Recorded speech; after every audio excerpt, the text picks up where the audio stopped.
everybody. And hopefully, is this working? Did it switch?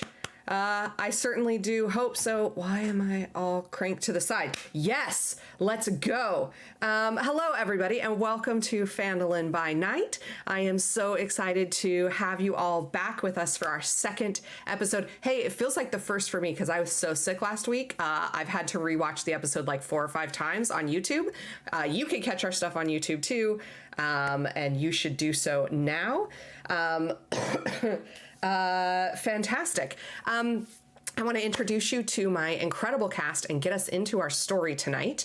I just realized I'm on the wrong screen. I'm producing tonight, and so the players are currently, if they're looking at Twitch, they're seeing something that I didn't mean for them to see. Oops.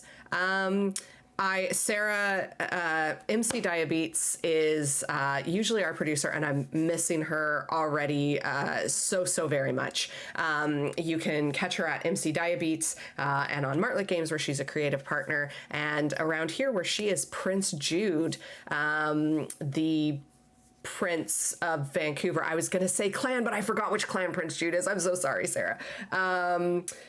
Tremere, fledgling Tremere. Hey, look at me remembering stuff. Yes, way to go. I am going to pass this now over to our newest cast member, Farah. Hello, I am Farah Sarkaya. I here play Max, the human wizbard. Lovely. And Nikki. Howdy, I'm Nikki. I will be playing Denny, the tiefling bard. And Sean.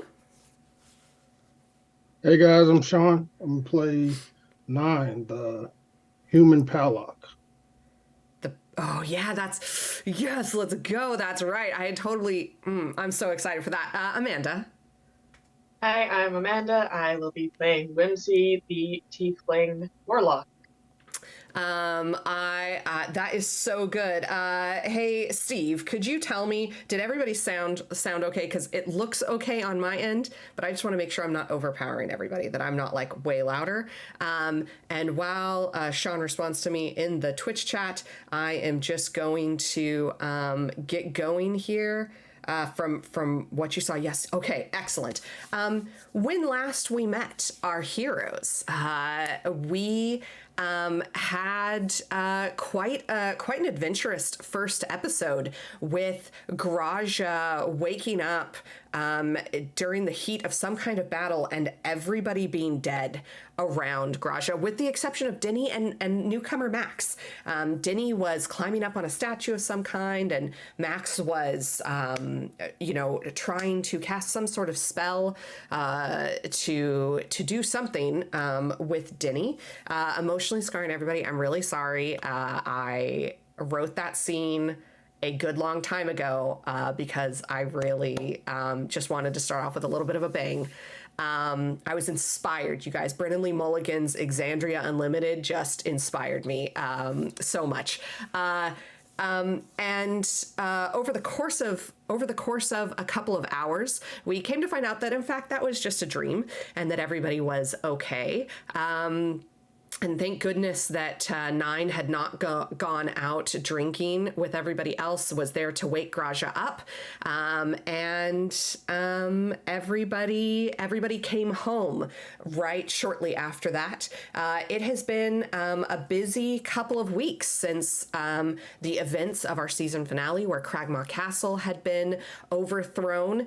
Jart, our friendly neighborhood Genasi, has taken over administration of the castle, building a satellite monastery of her people there, which is wonderful. And occasionally sending letters, letting everybody know what she's found and what they have uncovered in their time there.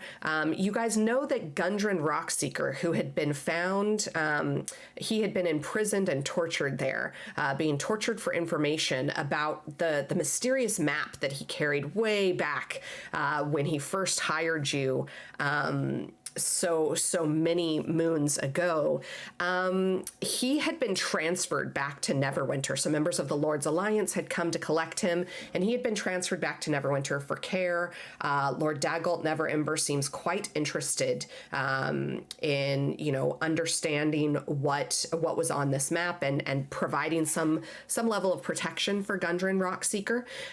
And so he is there safely in hospital.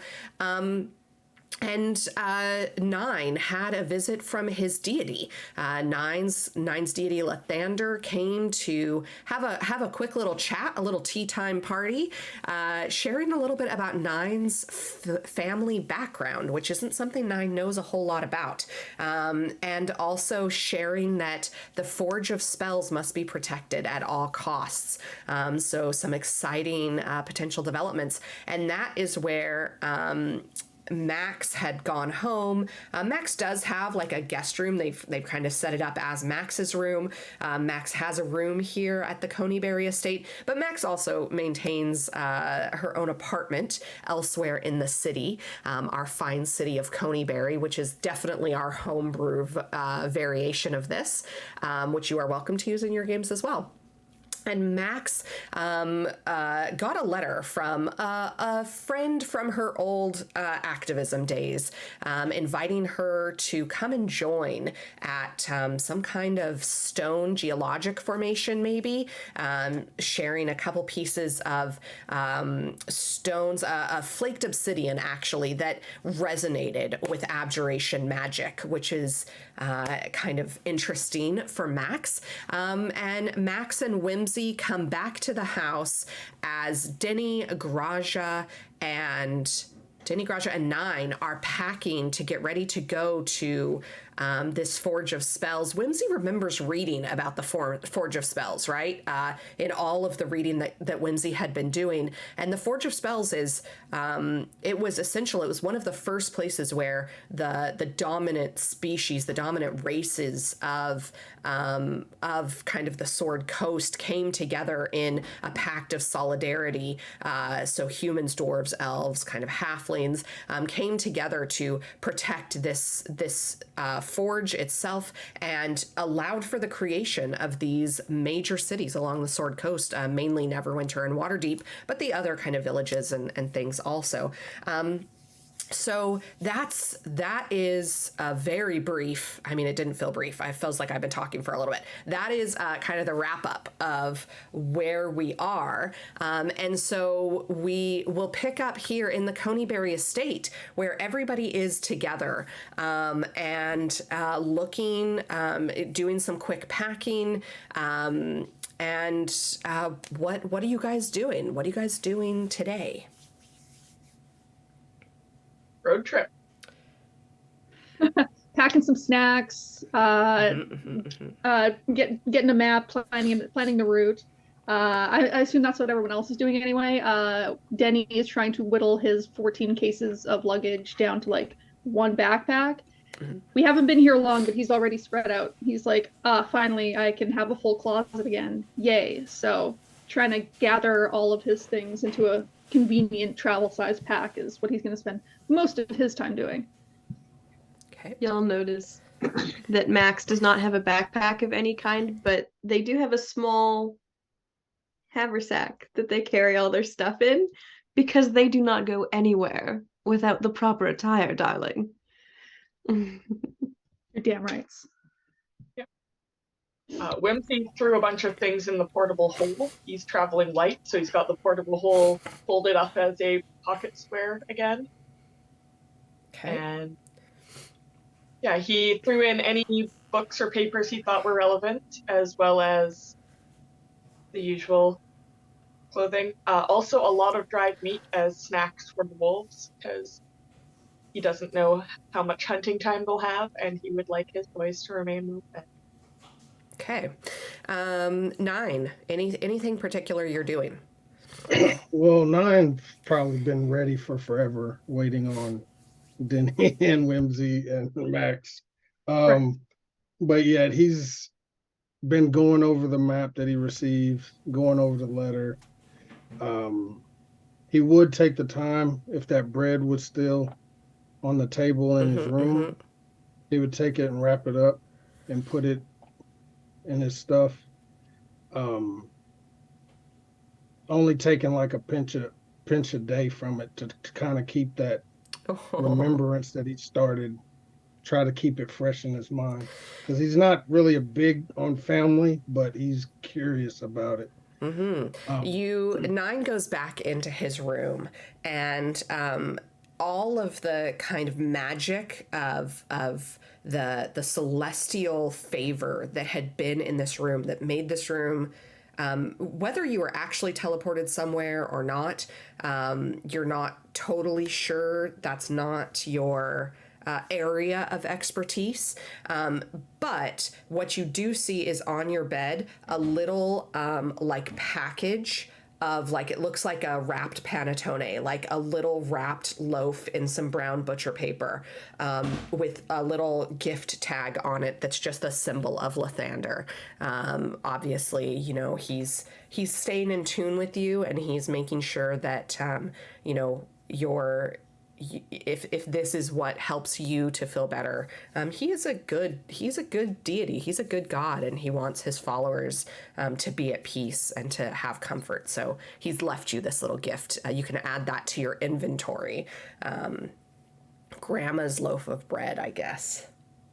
Okay. And I think before we headed out, Nine would definitely go to probably Whimsy because he knows he's been reading a lot, and just shows him the letter and goes to ask, like, are there going to be any surprises that you might know of when we encounter this?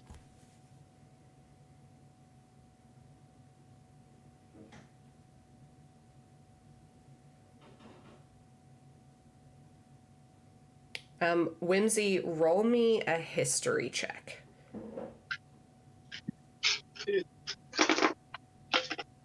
Actually, no. My Physical real dice? What? Physical dice. We don't need to wait. I just need to do math.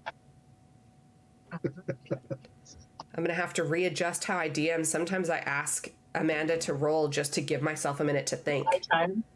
It's okay. I'm slow at math, so you still got that. 17 plus 1 for history, 18. Hey, look, 18. You do have some recollection that the latest scholarly work that had been done said that the forge mostly had not fallen to disuse. It was kind of through mutual agreement that the dominant races stopped producing magical artifacts out of this, because there was at one point, you know, there were so many magical artifacts out in the world that, you know, when everybody's special, nobody is kind of a situation. Like, they had agreed through mutual discussion to stop producing it, and that they did leave, you know, a protectorate in the space to make sure that everybody was that the forge wouldn't come under like negative influence. I mean, more or less, you guys have spent some time traveling around this area. And you would know if there was like a heavy military presence, particularly in the area you're going to. You haven't been there explicitly, but you know, you're not totally sure whether that, you know, force still exists, whether it was a militia or some other kind of protection. But you know, that was what the history book said, was that you shouldn't expect to just be able to walk in there, that there is some kind of protection there. Whimsy relays that.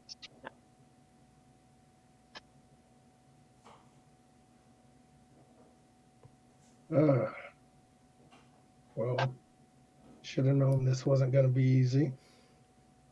So, is everybody we should ready really to be go? glad they're not leaving powerful magic on the unguarded, because then anyone could walk in and that would be a whole different set of problems.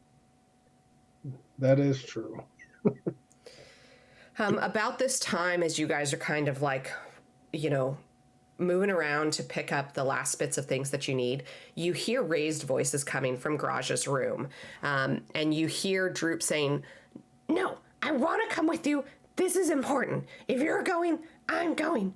And you hear Graja saying, "Listen, Droop." Oh God, I can't do her voice. She does it so good. "Listen, Droop, you need to be safe. It's the most important thing to us. So, you're going to be staying. I've already made arrangements. You're staying with the neighbors. You love them. You love their kids. You're not coming with us." And Droop, you guys hear Droop slam the door, and look at Sean's face. You guys hear Droop slam the door and go running down the stairs. Graja you hear the door open a second later, and you hear Graja's not, stomping down the stairs, but Graja's got heavier footfalls. You hear the front door close a few minutes later. Graja comes back, and she calls up the stairs, "All right, let's go."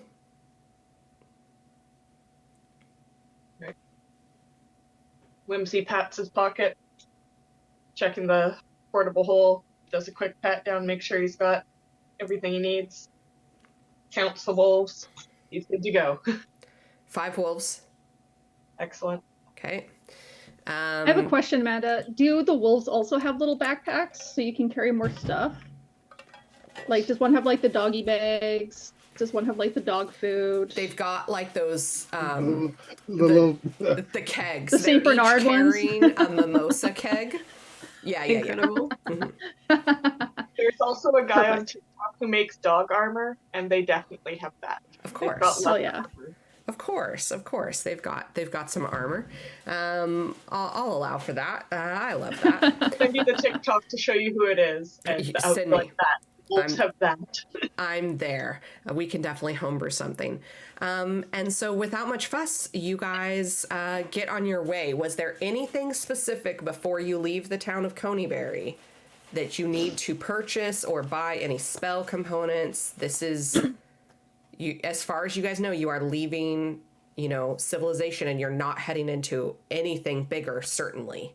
So I just want to see if there's anything else you need. I would probably like at least a couple healing potions. I don't have any. Who was carrying the healing potions? I think somebody had some, but I do not. It's definitely possible that Graja has some. Let me open Graja's character. I think we should probably each have one anyway, but Yeah. Yeah, In case And I know of you guys have healing kits for sure. yes, so I definitely have one of those. And my medicine is +2 now, so that's something at least. Hey. D&D Beyond seems down for me, Sick. which is so great. Let me try. Can I see? It is anybody's loading very character? slowly. for me. I got it. It's allowing me to open mine. Oh yeah, okay, there it goes. No she does slight not. to D&D Beyond. We love D&D Beyond. D&D Beyond supports teachers, and we love that. No, it does not look like Graja has any. Graja has several healers kits, and Graja has the ointment that Graja has, but not no particular potions. Maybe hit up a pharmacy on the way out of town then. Yeah, Yeah. So Yeah, definitely. you guys go. I mean, you guys have made some connections around the town of Coneyberry. You guys know to go, which alchemists to go to, which magic shops may have this kind of thing. And you guys go to, one of your favorites, one of your favorite connections that you made, and they do have some healing potions have become rarer, kind of harder to find in recent months with all of kind of the turmoil that is still happening in the Sword Coast. But you are able to find a couple of just standard healing potions for, sort of 50 gold. 50 gold for the standard healing potions. If you want kind of the next size up, they're about 250 gold. I don't know what you're looking for there. Whimsy's going to try and call in a favor. Okay. I think he's gonna try and call in a debt and get a free step up potion. So tell me what did you do for this person that they're willing to give you something that is kind of rare, kind of hard to find? I think it's been mostly Whimsy's been alternating between baking for people and doing the take food from Faye thing, and actually just doing small jobs like helping old ladies cross the street and like cleaning someone's gutters. Like he's been the nicest guy in town, but it's been being like, haha, now you owe me a debt. And they're like, Whimsy, yeah, are you that's just how- like a Boy Scout trying to get as many badges as you can on your little sash thing? Is that what's happening? Then he's gonna like slam the sash down and be like, now someone make me the CEO of something.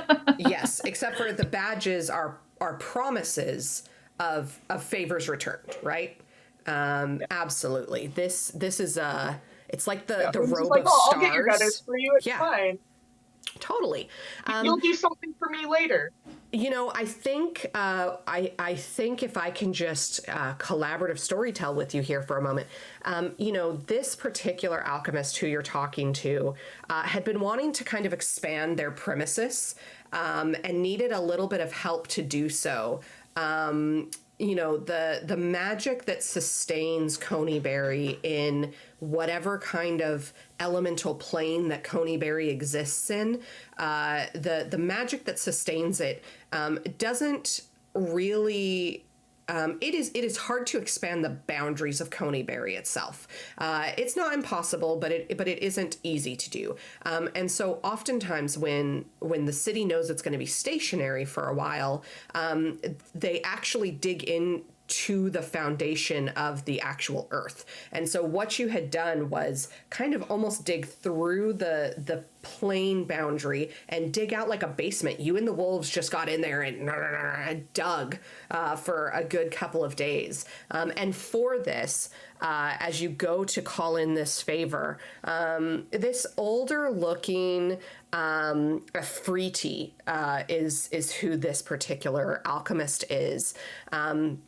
And she is so grateful to see you, and she's just raving about the new kind of organization that she has down there.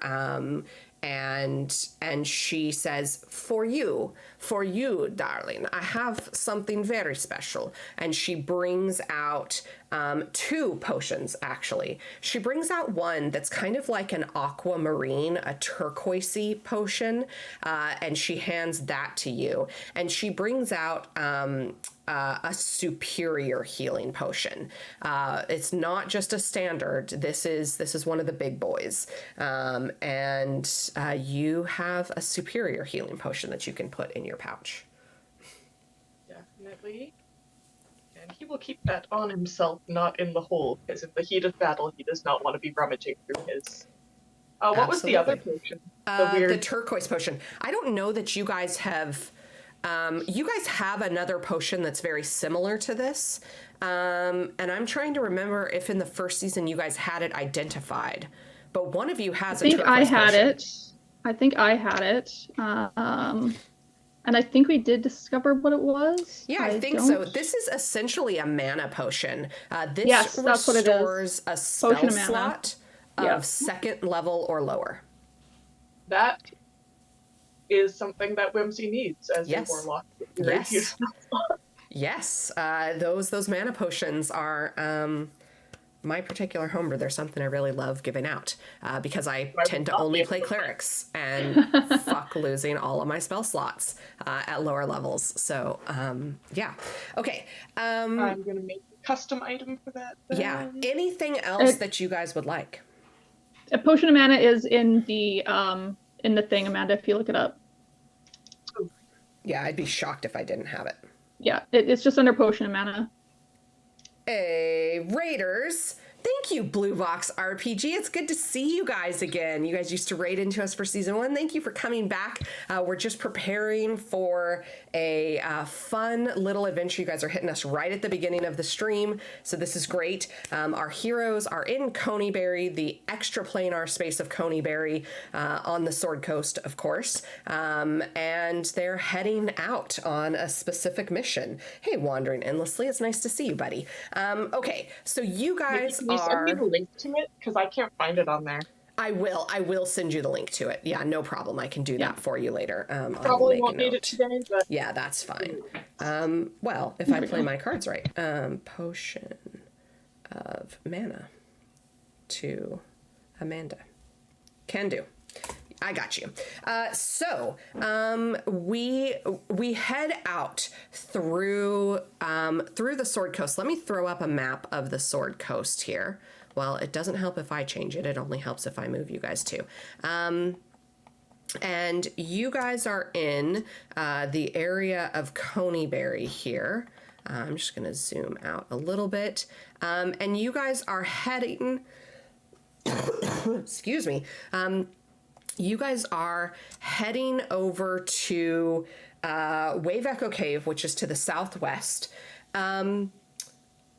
It is going to take, a couple of days for you guys to make your way.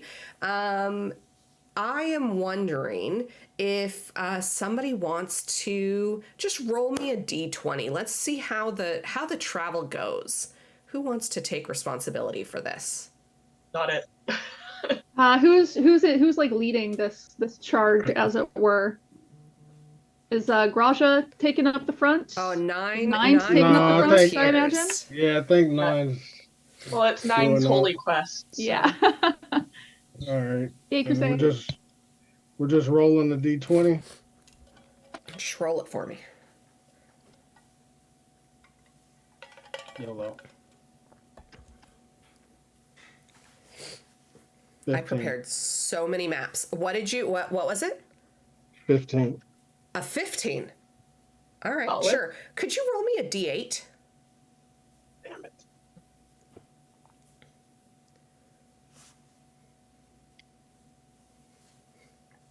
Eight. Really an 8? Yes, So- that's not a so good cool. face. I don't like That's that. so I don't cool. like that face. Oh no. That's You I fight love that. 8 dragons. I love that. Oh my God, how did you know, Nikki? It's a giant cat-sized dragon. A dragon-sized cat. That's what it is. It's a dragon-sized cat. I would rather fight a dragon than a dragon-sized cat. I feel like the dragon would go easier on me. Steve, can we get that as a poll in the chat? Would you rather fight a dragon-sized cat or a cat-sized dragon? I feel like, that could be interesting. You guys are walking through. Oh, see, it doesn't help if I don't move you guys. Come on now, Sarah. This is rookie hour. Let's go. You guys come to a crossroads. This is about the second day of travel. And the wolves are there. You are all there. Graja's there. Sorry, I said second day of travel, but I did not mean that. You guys left in the morning time approximately, and this is kind of afternoon, the first day out. You guys see, who sees this? This would be probably Denny gets this. Denny, as you guys are walking, you guys get a little note that flies and flitters. It's a scroll. It's a flying scroll that zooms up and kind of hovers as you guys are walking. Okay. Denny is very confused. And he's kind of like looking around at everybody like, do you guys see this weird butterfly? Like, am I the only one seeing this? but he's gonna go over and take a closer look. He's not gonna touch it, but he's gonna go take a closer look. Sure. It has a very familiar ink to you that you are used to when you write to your parents from the there's a guy in Coneybury. He's right near the entry gates, and he's kind of the telegram guy of Coneybury. And he writes on these very special sheets of paper with a very special ink that kind of oxidizes as it dries. And and the paper, you've seen the paper like fly away out of his office. And so this doesn't seem to be suspicious magic to you. You get the feeling that this is a note from Coneybury. Okay, then I will go over and grab it down.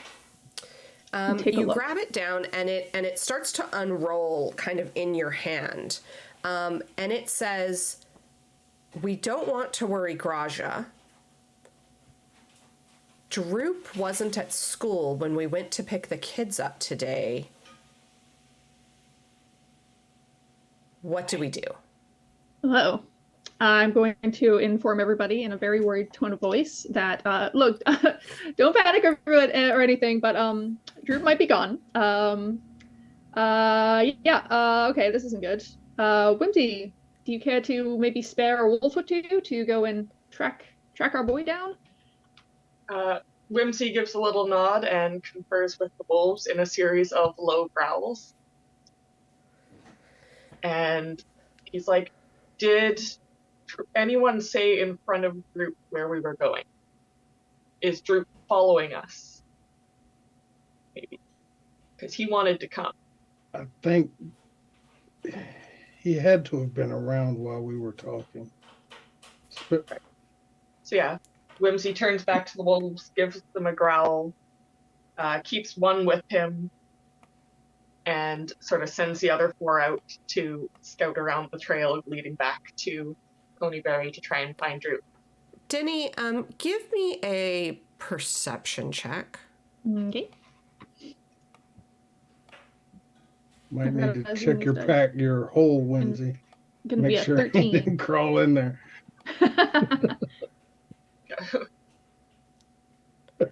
13.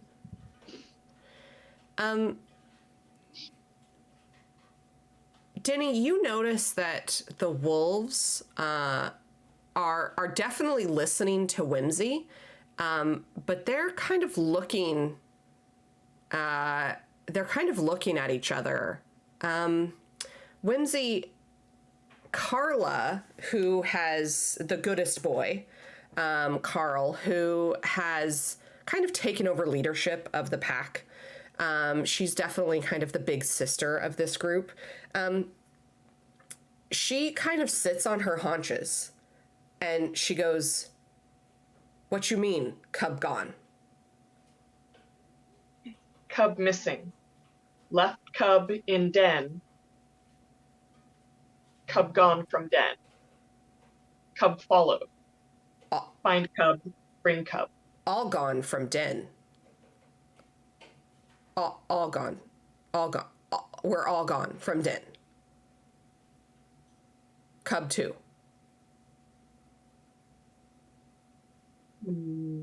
Cub where? And they kind of give each other this look like, right. These not wolves are sometimes stupid. Like there's this disdainful look of like, how do you not know where the cub is? He's the cub. It is literally your all responsibility to keep track of him. How are we the ones who know where the cub is? And Carl kind of does one of these and looks around you at Graja. Whimsy turns and squints at Graja. Sort of gives her like the spin around motion. Graja's like, "What?" Turn around. Graja starts to turn around. Graja carries what is a significant looking knapsack at the best of times. Yeah.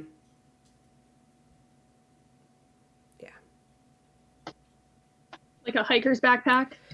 I'm 19 and Yeah. going on a walking adventure in Europe It's kind of for backpack. sure. Like it could fit. It's got like the sleeping roll that's attached to it, but also there's also a sleeping bag inside.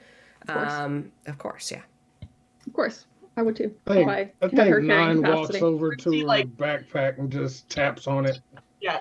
Droop. There's a moment of silence, and then you hear, "Shh, I'm not here." The bag says he's not here, guys. Denny's gonna heave a long-suffering sigh and take out a quill and write on the parchment, "Yeah, don't worry, we found him," and then just kind of like send that off or something. And it rolls itself up and zooms back off towards Coneyberry. Graja is not happy about this development. Graja is turned around, so her back is to Whimsy, but those of you that are watching her face see an annoyance that you're used to seeing when she's in battle. It's very rare that she's ever displayed something like this, certainly with any of you. She is not happy that Droop is here. It is that dream really set into her, and she does not want him anywhere that could be even slightly dangerous. Well, especially after her dream. Exactly. Well, should we head back and drop the boy off and make sure that he stays this time? Do you think? He's only gonna run away again. Maybe one of can't the wolves should stay with him? Unless you restrain him, and that's a whole different kind of child endangerment. You see, I'm not saying we just leave him Nine, alone in a ball pit. I'm just saying we should leave him His- somewhere. Droop's head starts to poke up, and you see the leather of the helmet that he has. You guys, Graja did get him some equipment. Graja had fully equipped him and has been working with him to learn some stuff. But his big little goblin eyes kind of peek out at you, and he just gives you this look, Nine, that's like, you and me understand. We have to protect this group. You can't send me back. And he just gives you this look like, please don't send me back. Yeah, Nine would look at him, knowing the look. He would still say, why have you come? At this point, Graja started to take off the backpack. Things might get heated. And as the backpack gets set down, he's just like, you guys need me. We're family, right? We're a pack. We have to do this together. And yeah, I'm little, but I can do things. I was at the castle, at Cragmaw Castle. I did fine. I'm not. Whimsy sort of side-eyes him at that, because Whimsy's the one who found him being, tortured. And he's like, fine is a bit of a stretch. Come on. Graja, please. And you can see he climbs out of the backpack, and he's going to roll a persuasion check to see if he can convince you all. Oh no, that's not very good. He rolled a 4. He really wants to stay with you guys, but ultimately, it's up to you guys. Honestly, he had Whimsy when he said we're pack. He had Whimsy when he said that, because Whimsy just sort of looks at the wolves and in a low growl, he's like, protect the cub. Whimsy, the wolves are... You notice that Berold and Ferdinand, who are well known as not being the cleanest of these packs, have some kind of gravy dripping down their sides. It appears that there's the potential that Droop bought their silence early on by giving them lots of treats. He's sneaky, our boy.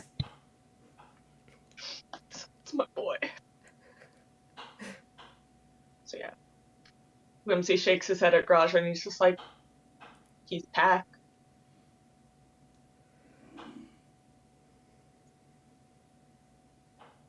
Denny's going to go over to Graja, who was, I assume, quietly seething, and just kind of reach up and put a hand on her shoulder. Look, Graja, I know that dream, that premonition spooked you, and I don't want to add to your stress, but I think we should bring him. I think that he has proven to us and to himself that he can be an adventurer and he can't stay a child forever. I promise that we will watch him extra close. Whimsy, the wolves are all on this, right? They'll guard the cub. We'll just put him on the back of Carl, and then he'll just stay there and just follow us along, if that's okay with you.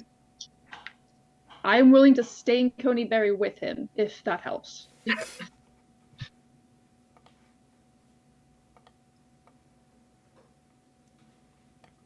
We could also plan for contingencies. You have a portable hole if things go sideways. Safe room. Nothing survives in the portable hole for more than like an hour. It doesn't hold a lot of air. And counts as We'll just give him a little container. scuba suit and then just shove him in. It'll be fine. Scuba suit. Listen, I'm assuming we'll be alive. Solution at best.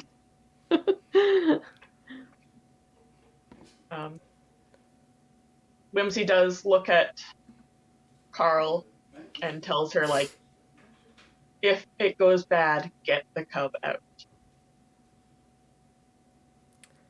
Save the cub. Carl nods and comes over and gives Droop like a big lick on the side of his face. And who has a high passive perception? None of you. You guys are fucked. We are oblivious. Yeah. I don't know. Is there some sort of fancy cloak I can buy that raises my perception? I feel like I should probably have that. Yeah. Droop has the highest passive perception amongst Hilarious. you all, and it's a That 15. alone says he needs to come. So, Carl is standing there licking Droop, and Graja kind of takes a big sigh. I don't like this. And if I even sense that there's danger, I'm taking him back myself. Droop, you're not a hero. You're going to stay behind us at all times. Do you understand? And Droop's like, yeah, of course. Yeah, I can totally do that. And now he's the one who does this around kind of Graja's meaty, thick thigh. I'll get everybody to roll a perception check for me.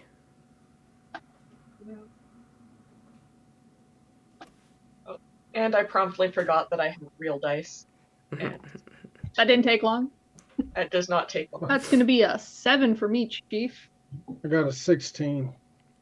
It was a 4. Nice. Cool. So perceptive. Come on. I also got a 4. I have Thank never God seen 9's anything here. in my life. Yeah. Also, I will be right back. I spilled beer all over myself and fucked my makeup up, so I'll be right back. Good I'll be right times. Sean, sorry, what did you roll? 16. A 16. Sean, Same. you watch as I'll point on the map. A rock starts to come loose near the top of the bait of this kind of sheer edge and start to roll down.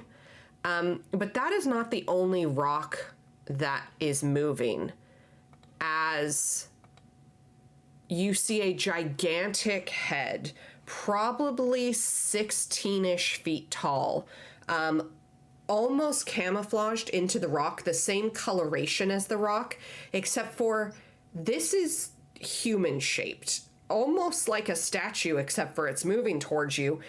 It wears a large, almost like a wrestling onesie, like a wrestling leotard. Except for it's made out of furs, and it carries a club that is maybe about the size of you, actually. I don't know that you will have ever, well, actually, maybe you might be the only person in this group who has ever come across a stone giant. But this gigantic lumbering creature is heading right for you.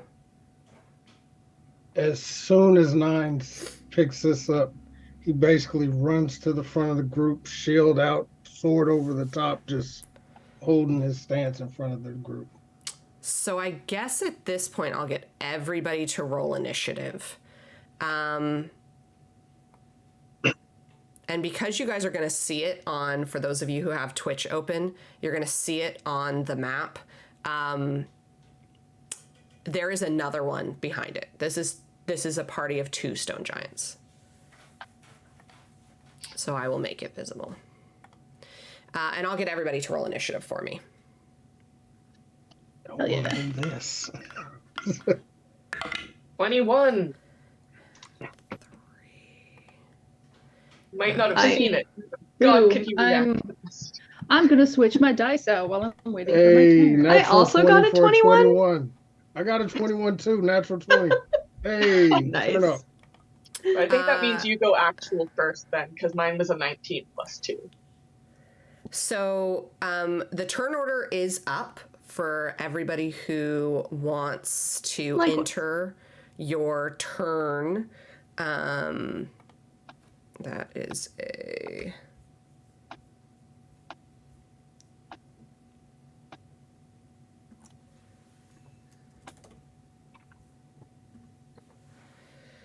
What do they have here for...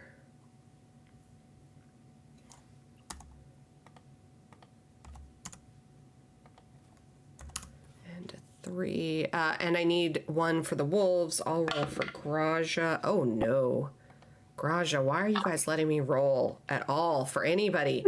Graja's a 4. And I'll roll for Droop as well. Hey, Droop's a 12. What is the wolves? So I'll just take a second to rearrange. It sounds like 9, and then Whimsy will go off the hop. So just being aware. And, oh, sorry, 9, and then Max, and then Whimsy off the hop. So 9. Do I roll for all the wolves separately? Or... No. Roll 1 for the wolves. And we'll have them go first. A 16? Yes. Hey. They take their role seriously. I'm just gonna get rid of the other ones. They're out of the turn order. Okay. Lovely. And we begin our first combat of season 2, you guys. Let's go.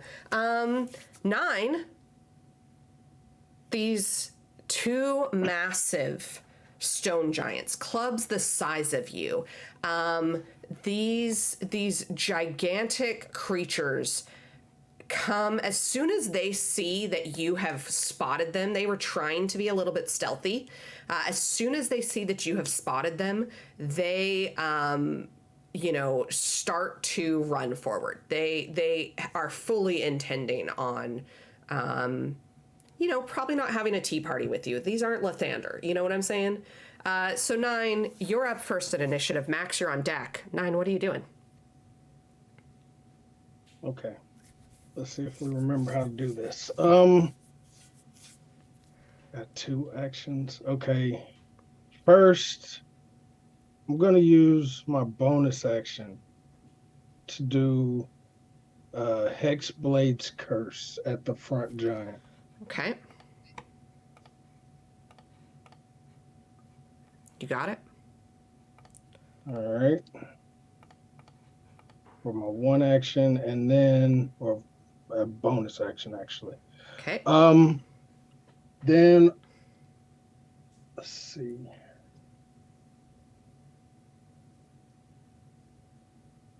Basically gonna move. I got 30. Yeah, I'm gonna move right up to the first one. And I'm gonna try to attack him with my moon touch sword. Go for it. You run forward, and as you pull your sword out of its sheath, you just feel that blessing from Lathander as this moon-touched blade comes out with just this beautiful sound, and you raise it up, running forward. Okay. That's a 19 to hit. A 19 hits.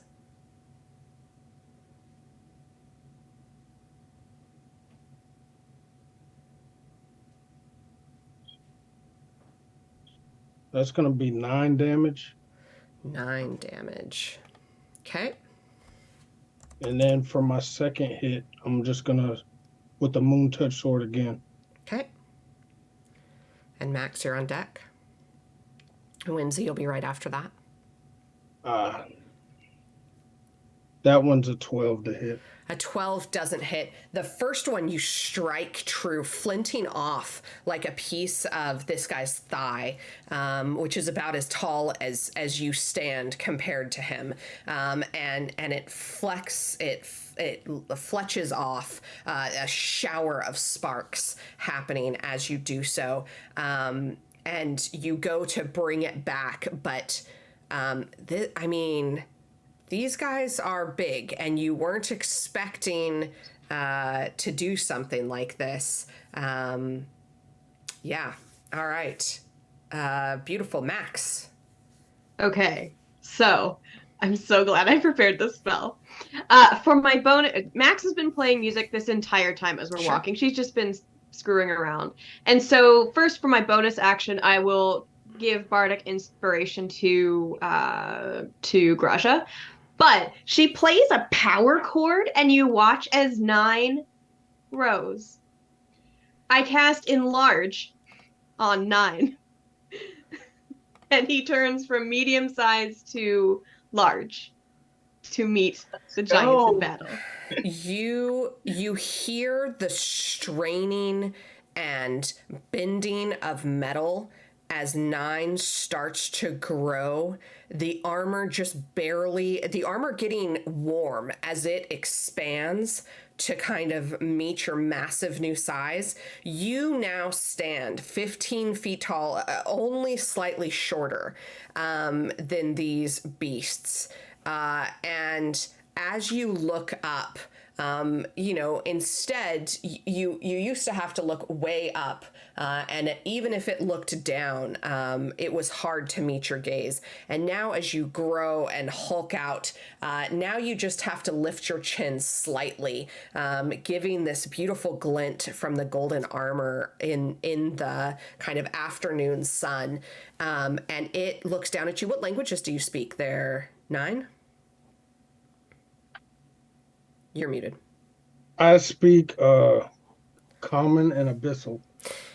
It looks down at you and it says, and you're not sure what it means, but it's not an outright insult. There is a certain amount of, you've been in enough combat. There is a certain amount of respect that gleams in this creature's eyes that it feels like it's finally met kind of a worthy opponent, which is interesting. When you cast that, Max, does 9 get any extra hit points, or does it do anything to a swing? Indeed. Why, yes, it does. Enlarge, reduce. 9, his weight is multiplied by 8. He grows from medium to large. And he has advantage on strength checks and saving throws. And the weapon's attacks deal an extra 1d4 damage. Excellent. Yes. Cool. Anything else that you would like to do? Yeah. Back the fuck up. Back the heck up. because it's giants. 5, 10, 15. Yeah, there we go. I will also, if I may, hold a hand out to drag Droop with me to get out of the way. Yeah. As you do, Droop grabs your hand, and Droop will come with you. Absolutely, on Droop's turn. Brilliant. Droop knows. Droop is about their business. Whimsy with the wolves on deck and Denny after that. All right. So Whimsy, as a free action, turns to the wolves and tells them essentially pack tactics like we practiced. So he sends the wolves out running. They'll do their thing in a second. Whimsy's going to take a couple steps forward and enjoy the fact that he's got a pole arm, so he doesn't need to get in their range, as he can reach them. And he's going to attack with his glaive that he Magic Girl summons out of the ether. Absolutely. Full Sailor Moon sequence. Denny's just there, suddenly dressed as tuxedo mask. No one can explain why. Yeah, so Whimsy summons his glaive and takes an attack. And I'm excited because he has 2 attacks plus his bonus. So that makes me happy. I will roll actual dice to make this not take 20 minutes. Alright, 18. 18 hits. 18 hits. 10 or 12. That's a 10. See, this is why clicking the button is easier. Alright. Minimum damage, but that's 3 damage on that one. And then he's gonna swing it around and try and like knock him in the back of the knee with the butt end of the glaive as his bonus action. Which is 18, but that's a small bonus. See, now I have to do math, and that takes almost as long as waiting for the dice to roll. Oh, it's still +5. Okay. So yeah, 23 to hit with that one. 23 hits. All right. I certainly hope so, but it's only a d4 damage. Also minimum damage, so another 3. Picking away at him. And then he's going to swing it around and do another big swipe. Again, he's aiming at like the back of the knee. He's trying to hamstring this guy. Okay. That is 16. 16 does not hit. You bring your pole arm around one more time, and the other stone giant reaches out a meaty, well, maybe not meaty, a gigantic paw, just kind of placing it there, and almost like a child with a wiffle bat, it just smacks up against the inside of this giant's palm, and doesn't go any further. It can't find purchase against his friend. Yeah. And then he's going to use his last 2 steps to take a step back again. Okay. He might not have been in range of them, but he wants to get as much space as he can. All right. And the wolves. The wolves will, again, do the same hamstringing thing. They're going to, like, weave through their legs, biting and nipping at the back of the knee, the ankles, anywhere they can find purchase. Okay. So they're just going to weave between the legs, whichever one of them passes, biting one or the other. All right. Do you want to roll attacks? I guess we've never really discussed how we manage the wolves in larger combat. Are they going to each roll separate attacks? What's our plan for these guys? It might take forever if we have to roll 5 wolves attacks. Especially if you have to wait for me to either do math. How about this? How about any time that you're using pack tactics, I will let you roll one roll with advantage because they're pack tactics, and make an attack with advantage, and then we'll just add extra damage.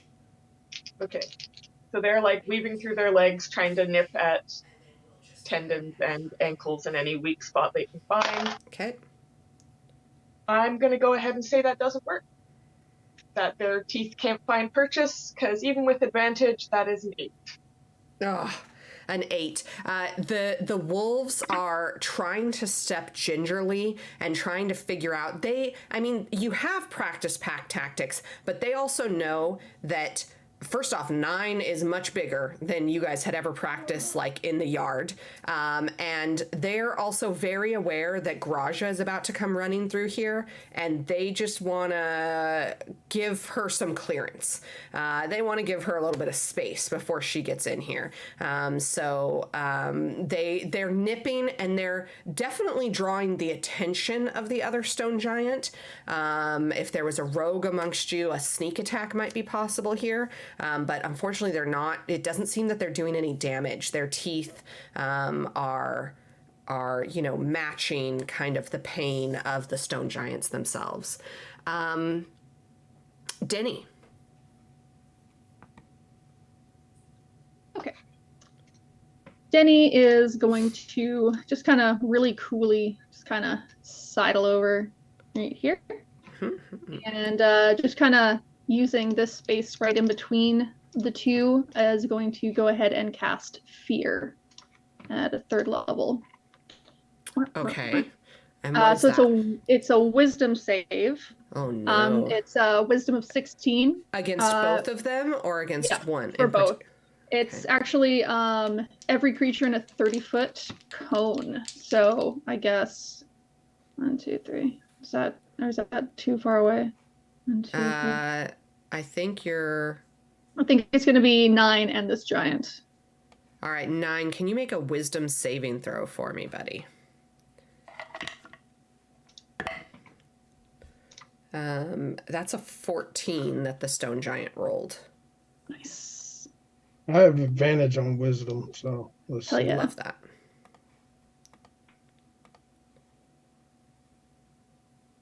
So 22. Fuck yeah. All right. So you project a phantasmal image of the creature's worst fear. Every creature in a 30-foot cone must succeed on a wisdom saving throw or drop whatever it is holding and become frightened for the duration. While frightened by the spell, a creature must take a dash action to move away from you in the safest available route on each of its turns, unless there is nowhere to move. If the creature ends its turn in a location where it doesn't have a line of sight on you, the creature can make a wisdom saving throw. On a successful spell, the spell ends for that creature. So it's got to drop its stuff and run away. God, I am trying to use 2 different computers here. Can you see... In reading this spell, do you guys see what it's most afraid of? Is it like a boggart, like from Harry Potter, where everybody can see what it is? I am not too sure. It doesn't really specify. It just says you project a phantasmal image. I want everybody to see what this thing is most scared of. It's mother-in-law.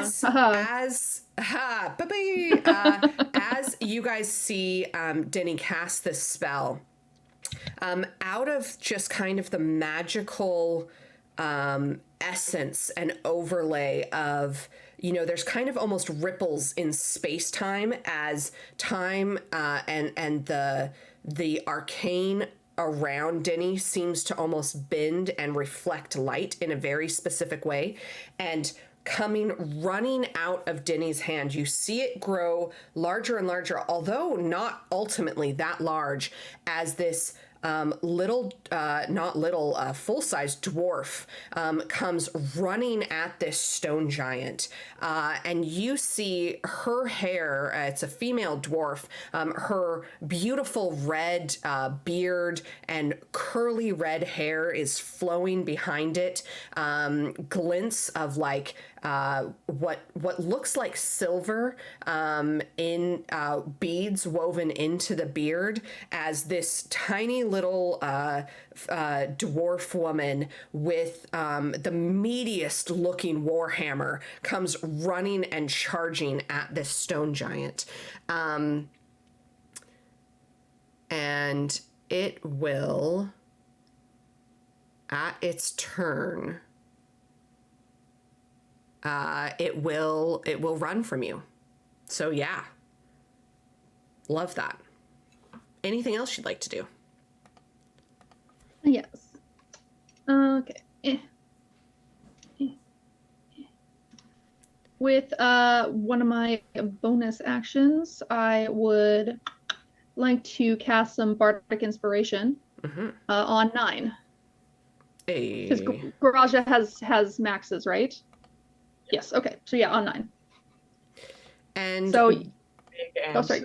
Go ahead. What form does your bardic inspiration take? Well, we are pretty close to each other, so I think Denny's just gonna be like, "Oi, oi, air 5, really quick," and then just like spell that over at him. Yeah.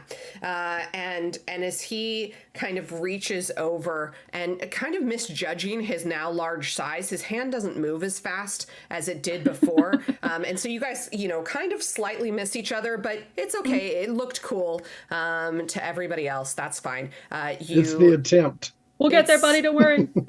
You guys, you haven't practiced this in the simulator before. Giant 9 was not something that you guys knew could happen.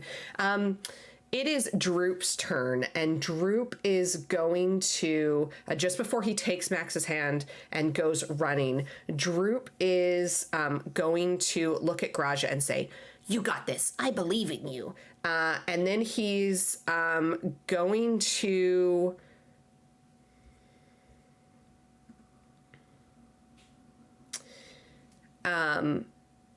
look over to the stone giants and do, how like kids sometimes mimic an action that they've seen their parents do, and you see their parent in the kid's action? You guys see Graja in what Droop does now. He puts one hand on his hip and puts out his finger, and he goes, "You are very naughty men." And as he does so, this green almost net magically extends from his finger, and he's casting fairy fire on those dudes because he is a cleric. And each object in a 20-foot cube, so I think he can kind of get both of them, gets outlined in green.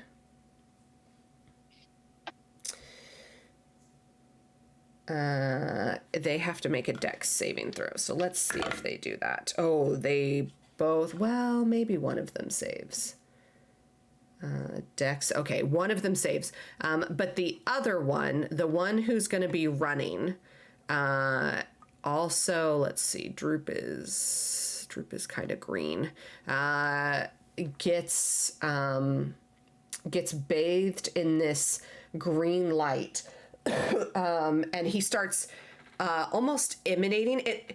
This green net that is extended from Droop's spell almost looks like LED lights, that a Twitch streamer has in their background, that just kind of wraps around this guy and lights him up.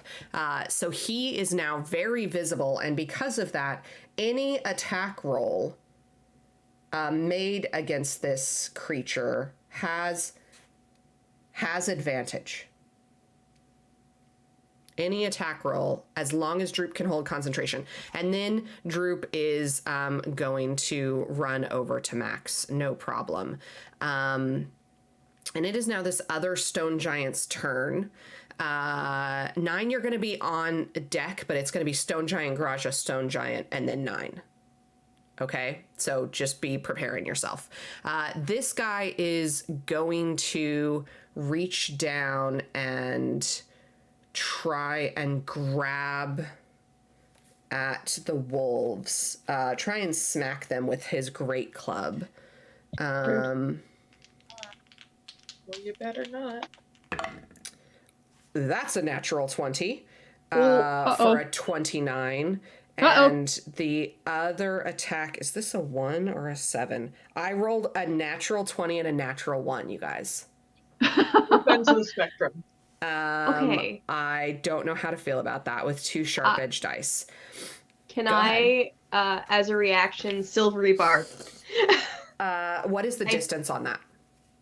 60 feet. So I think you're too I'm far away. in range.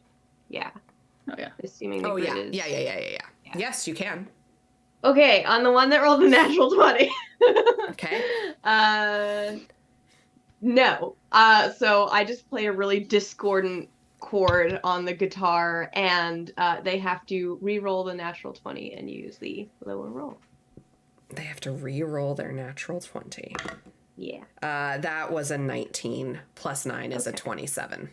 At least it's not a natural 20. At least Yeah. it's not a natural 20. Okay, so their one swings, that is 3d8 plus 6 damage. Oh, we're gonna lose a wolf. The wolves have such low hit points. The wolves didn't 6, level. 9, 10, 11 plus 6, 17 hit points spread amongst, let's say, 2 of the dragons. Or, sorry, 3, let's say 3 of the wolves. 17 hit points amongst 3 of the wolves. So, All right. Do I choose the wolves? yeah, you choose them. You keep track. As this great club barrels into one, which knocks the wolf off balance and into the other two, a bit of a chain reaction, and you hear as they are not feeling great from that, for sure. And the other two, you can hear Whimsy, them starting to just chant under their breath, pack, pack, pack, pack. They're not barbarians yet, but they might be if they keep leveling up. So Did the wolves level? Because I haven't leveled the wolves at all. no, they haven't leveled yet. So much like Droop, the wolves will level at about a quarter of the rate of the rest of the party. So yeah. Graja will go next, and I think we all know what Graja's going to do. Graja's going to rage. I feel like that's pretty standard. And Graja is just going to walk up to this dude, kind of casually, and she's going to look up at 9 and just say, "Well, you're big." And as she does so, she's going to bring her great axe up in between this dude's legs. I think, man, it's been a while. She's going to make these reckless.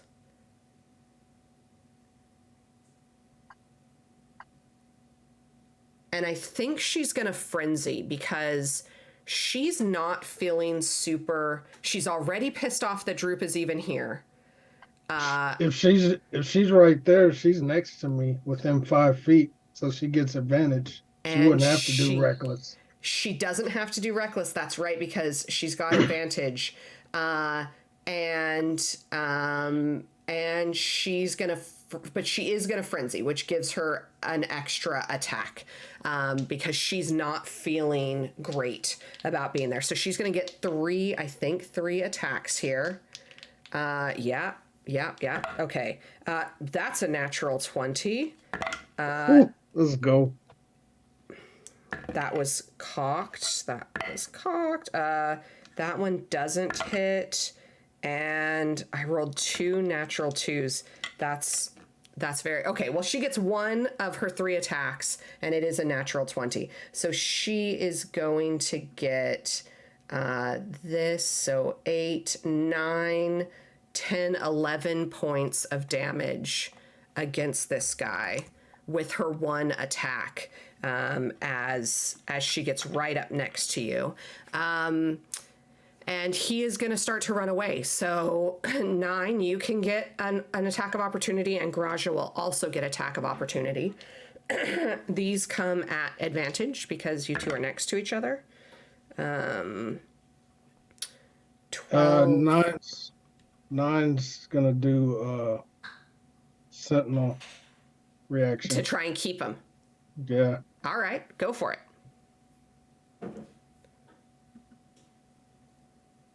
Ooh. Wrong one. Sorry.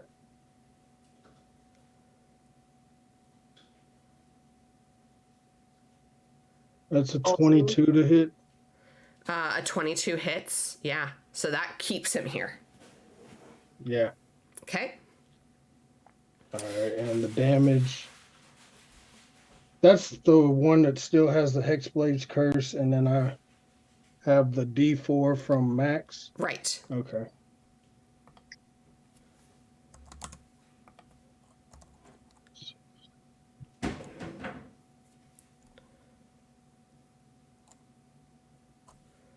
That's going to be 13 points of damage. Nice. He is yeah, he's starting to look a little bit softer. Not a whole lot, but a little bit. He's starting to get there.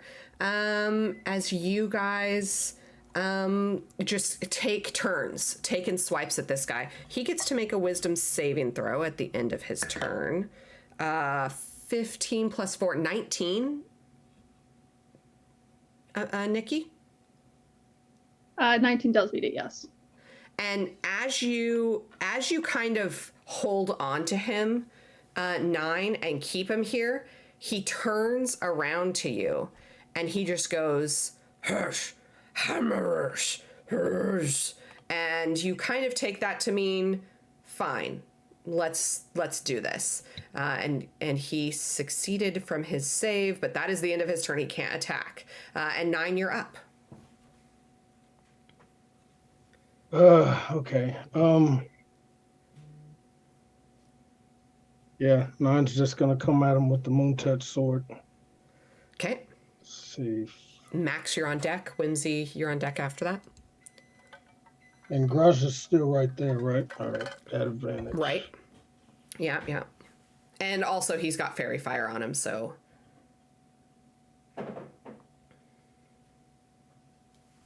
Damn. First one's a 15. 15 does not hit. All right.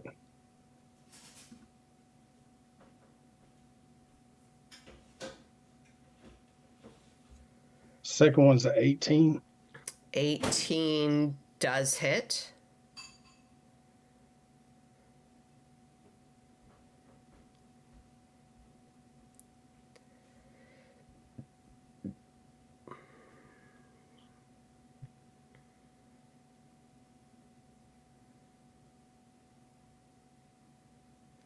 You just, giant 9 just takes swing after swing. That's going to be 10 points of damage on that. The first swing, as he's turning back around to challenge you, he just misses. You just miss him, but your second one comes back. And sorry, you said 10 points of damage? Love Yes. it. 10 points of damage battering against this guy. I just realized you guys can see how many hit points they have on the overlay. I'm sorry about that. I will make this a private screen next time. Because I don't know if it ruins the fun for you. Okay, cool. Anything else you'd like to do? And then with my bonus action, I'm going to do, my usual in-style cap smack. Go for it. Fighting. Bringing up your gigantic shield, which now has an additional bonus to it. It's got a little bit of an AC. You remember, you think back as you're slamming into this dude's chin, the day after day after day that you were not anxious to have it outside of your grip, and going and bugging the armor in Coneyberry, the enchanter, to get it back to you. That's 22 to hit. 22 hits.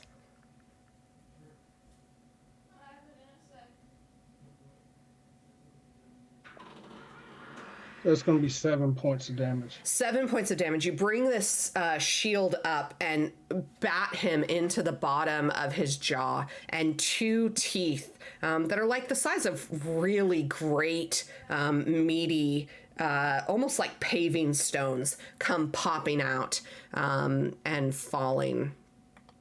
You said 7 points? Yes, 7 points. I got too busy describing and didn't record that. Max, you're up, and then Whimsy. All right, so bonus action, another power chord, Bardic Inspiration to Whimsy. And then Max starts to play, if anyone has ever heard Vivaldi's Winter, music nerd. That, but like a metal arrangement, and casts the snowball swarm. And snowballs appear around the stone giant that kicked the wolves. So Okay. the one that's farther away. Okay. Okay. They have to make a dexterity saving throw, or and each creature in a 5-foot radius centered on that point must take a dex save, and then take 3d6 on a fail.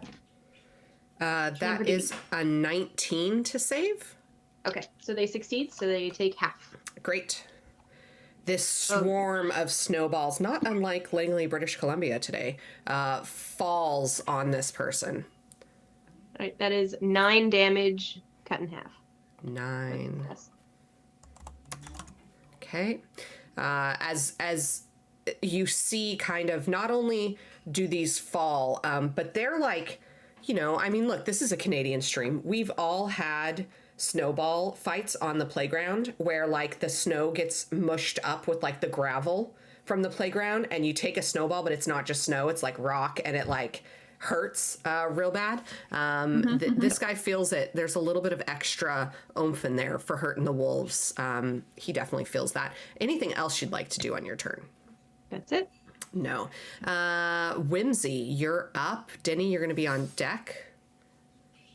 Whimsy steps up to his 10-foot radius that he needs to hit it with his full arm, and he's gonna swipe at it with the blade. And I'm gonna not roll that. That takes forever. 22. 22 hits. 10. And that is 7 damage. 7. And you got it. then again, he's coming around with the butt end. Yep. Practicing as you have, swinging higher than the wolves are tall, so that they never get in damage range. That one's a miss. That was an 11. 11 doesn't hit. But then he arcs back around the other way with the sharp end. Yeah. That is 23. 23 hits. Dice are hit or miss, literally. And then that is 8 damage. Beautiful. Striking him twice. The butt doesn't seem to do very much. Like, these stone giants are hardy creatures, but the end that has the kind of like arrowhead shaped, the metal end of your glaive, does quite a bit more damage. Seems to be your trend. What are the wolves? Are the wolves just going to continue? The 3 wolves that were injured are going to fade out. The other 2 are going to continue doing the weaving around for at least one more round, and then they too are going to fade out because they don't want to get stepped on, because there's a lot going on here. Raja's swinging 9, and his giant are having a kerfuffle, and then this guy's throwing absolutely all over the place. So the 3 that are injured just take off. And they're going to rush back to join Droop and just stand protectively around Droop. Pretty much. Ready to like throw Droop on their back and book it. Yeah. That too is part of pack tactics. You take care of people. So yeah, I guess roll with advantage. Roll with advantage, yeah. And again, I'm going to say that doesn't work because I got a 6 and a 7. They're continuing to nip at the heels, which is partially what allows you to get your 2 hits in. Is they're just continuing to be annoying little ankle biters, and it's working. They're not feeling bad about it. Fraction, but they don't want to chip a tooth, so they get out of there. Exactly. Denny. Okay. Following much what I did last time, I'm going to get directly in front of this guy, like right in front. All right. And I'm going to cast Fear on this guy as well. Okay. That is, sorry, it's a wisdom saving throw? Yes. I rolled a 16 plus 4 is not natural 20. Dang. Yep, that hits. Or that saves, I should say. Okay. And as you stand there looking up into its eyes, it just looks down at you and chuckles. Ha, ha, ha, ha, ha.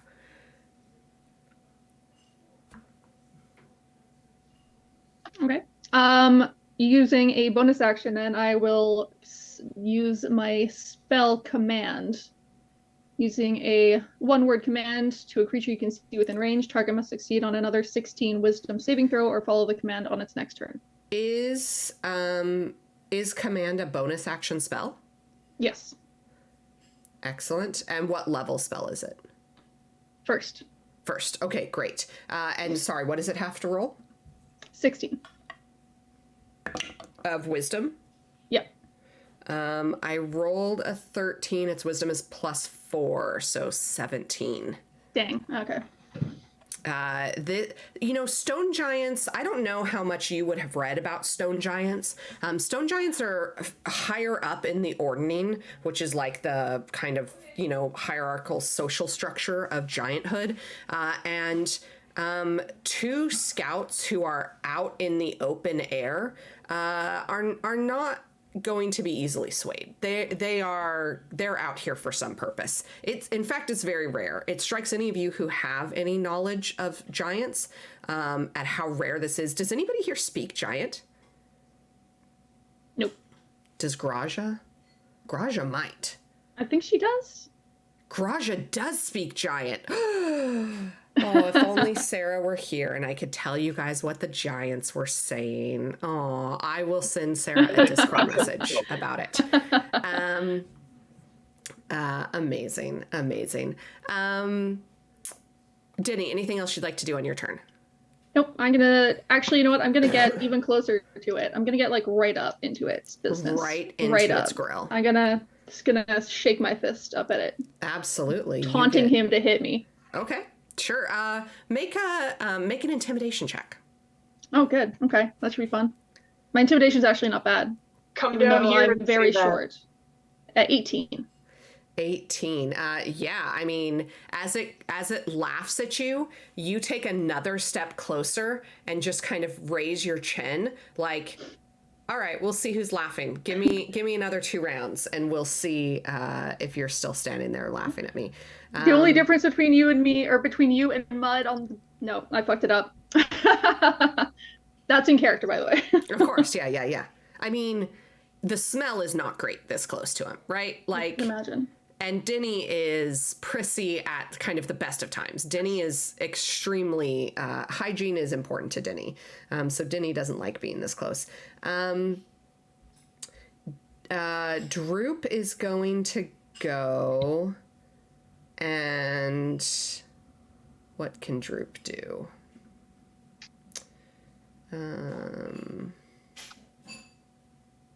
There's not really much Droop can do from this far away. And I would think that Droop would want to get a little bit closer, but the wolves are probably not going to let him. Whimsy, do you think? The wolves are not going to let Droop move any closer to this combat. Amanda? No, the wolves are getting out of there. Right. They noticed that what they were doing wasn't causing damage, and they were only getting hurt, so they're going to go do what they can, and... No, but are they keeping Droop away from moving forward? Not actively, but they're like on guard, ready to pick him up by the scruff of the neck and bolt. Okay, so If Droop advances, they'll sort of form up around him. Okay. To take the blow if necessary, but they're letting him do his thing. Okay, so Droop does move a bit closer. How close is Droop gonna have to get here? Droop also does not want to piss off Graja by getting too close. But I think this is as close as Droop can get. Droop is going to cast...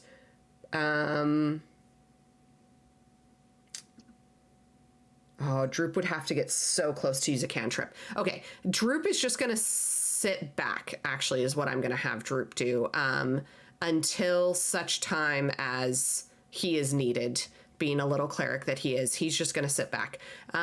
This guy is going to look down at Denny and just be like, all right, fine, then let's go.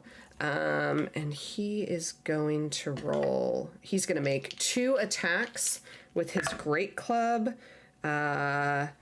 27 and 24 to hit. Yes. Both Sorry, which hit, yes. 28 and 24 to hit. Awesome. Yep. And both of them hit.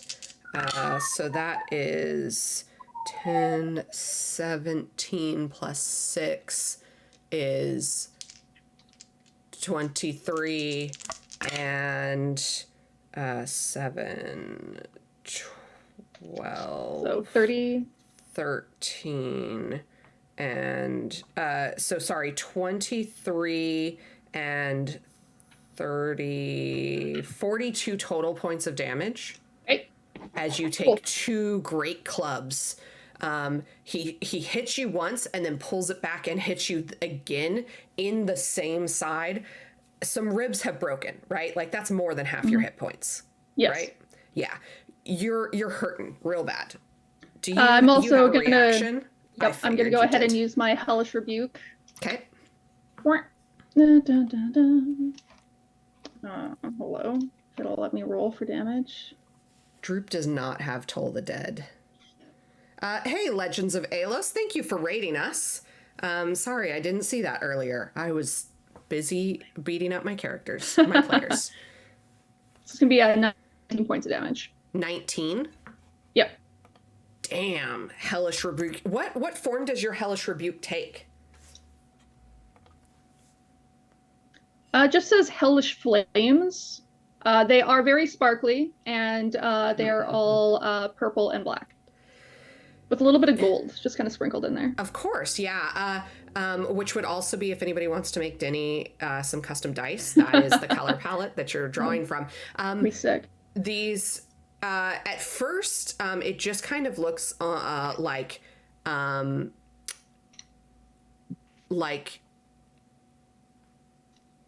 gravity has gone sideways as this burst of purple, black, and gold confetti glitter erupts around this stone giant. But then in traditional kind of bardish Denny form, all of the confetti, poof, like a science experiment, catches fire and burns into, looking like somebody came and did like 90s splatter paint all over this giant of like purple, gold, and black splatters that are just scorch marks where your Hellish Rebuke burned into him. That's super badass. Love that. Graja is going to take her 3 attacks. She's still frenzied, so she's going to take her 3 attacks at advantage because she's next to Big Boy 9. That is natural 18, which hits a 9 plus, no, a 6 plus her 8, I think doesn't quite hit, and a natural 20. I have rolled so many natural 20s tonight, you guys. Okay, so that's good. And I rolled max damage on that one. So that's going to be 24 plus 5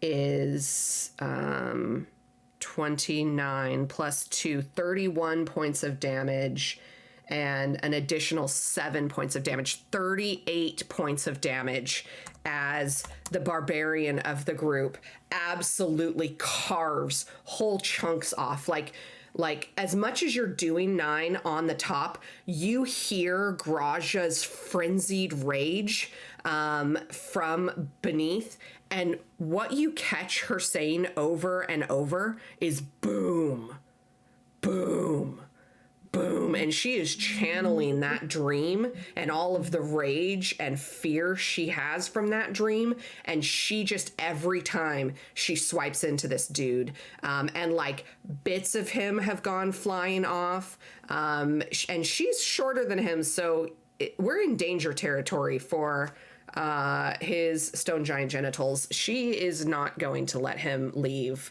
here whole if he does get to escape at all.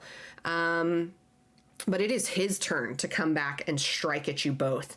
And he is going to do so, making a great club attack at each of you, which is a 27 to hit 9 and 24 to hit Graja. Does a 27 hit you, Sean? Yeah, that hits. All right. Yeah, they don't mess around. When they hit real hard.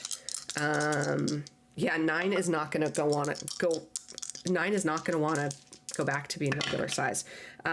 Okay, against you 9, that is 12, 13, 14 plus 6, 20 points of damage. And against Graja, that is 8, 9, 10, 11, 17 points against Graja. Oh, I can even enter it into the right computer. Yeah. Sucky. 9, you're up. As he swings his club, coming down at you and hitting you almost over the head, and like into the shoulder, and then pulling it back and swinging it up. He kind of hits Graja upside across into her lower arm, almost jamming it up. It's not pretty. Okay. I think 9 is gonna use his bonus action and basically reach out his hand that has the shield on it and stuff, and point it towards Denny and cast Sanctuary. Okay, and what does Sanctuary do? Let's see. Basically, you ward a creature within range against attacks until the spell ends. The creature who targets the warded creature with an attack or harmful spell must make a Wisdom saving throw. On a fail, the creature must choose a new target or loses attack or spell. Yeah. Basically, if he targets Denny, he's gonna have to make a Wisdom save or he'll have to lose his turn or pick a new target.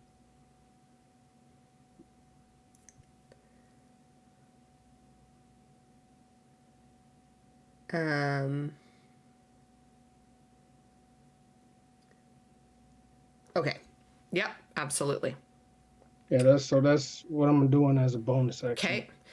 Okay. Denny, you feel almost like somebody has come and put one of those like warm blankets around you, that you get like at a hospital where they pull like the blankets out of the blanket warmer, and it's just kind of wrapped you, and you're giving you like a hot wet cloth for your face, like at the end of a long flight. You're feeling a little bit pampered here by 9. Like a spa day. So nice. And yeah, I think after that, 9's gonna just start attacking the one right next to him with his Moon Touch sword. Yep, go for it. You get 2 attacks, right? Yep. Go for it.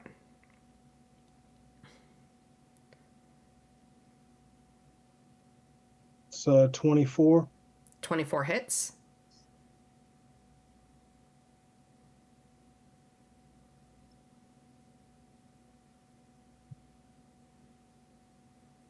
That is 12 points of damage.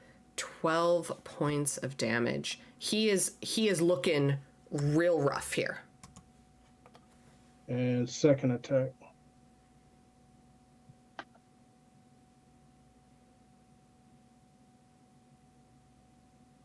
$22 to hit. 22 hits.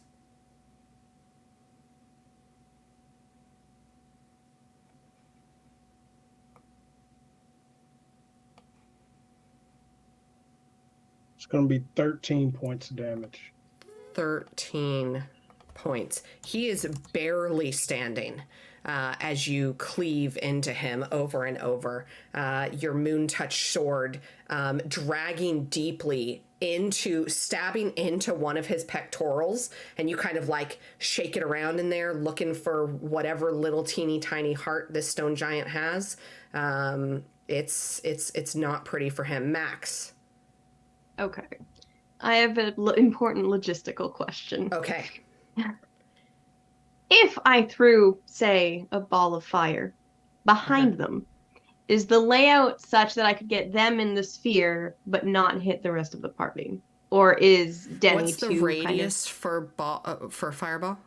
Fireball is a 20-foot sphere, 20-foot radius sphere. So if I put it, because they're tall, so I don't know how, like, if I could put it up on the hill and it would if you centered it on the hill, make me an Arcana check to see how well you can place this fireball. That is an 18. An 18. You, from where you are and the angle and advantage that you have, you see a place where you could get the fireball to explode, and it wouldn't necessarily go down the hill, because explosions go up. But it could potentially get both of them like in the noodle. You could fireball their melons if you wanted to. I would like to do that. Absolutely, you should do that.